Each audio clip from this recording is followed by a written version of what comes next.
Hello పిల్లలు, బాగున్నారా? నేను మీ బామ్మని. మీకు చిన్న జోక్ చెప్దామని వచ్చాను అనమాట. ఏంటంటే, ఒక ఊరిలో రాము అనే పిల్లాడు ఉన్నాడు. వాళ్ళ అమ్మ నాన్న కూడా ఉన్నారు.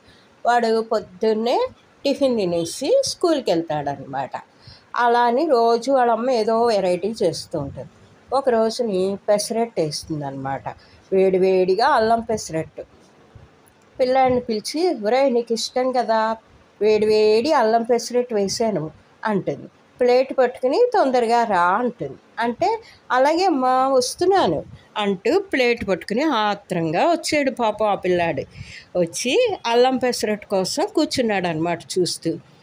అప్పుడు వాళ్ళ అమ్మంది, చూడు, ఒకవైపే చూడు, రెండో వైపు చూడకు అన్నది. ఏమా అన్నాడు. అది అమాయకంగా మొహం పెట్టి, రెండో వైపు మాడిపోయింది అంది. కాబట్టి పెసరట్టు కాస్త నల్లగా అయింది అన్నది. అయ్యో అని కూర్చున్నాడు అనమాట రాము. తినడానికి అవ్వలేదే అని చెప్పేసి. జోక్ బాగుందా? మీకు నచ్చిందా? ఓకే, మళ్ళీ కలుద్దాం. మీకు నచ్చితే లైక్ చేయండి, సబ్స్క్రైబ్ చేయండి, మీ ఫ్రెండ్స్కి షేర్ చేయండి. బాయ్.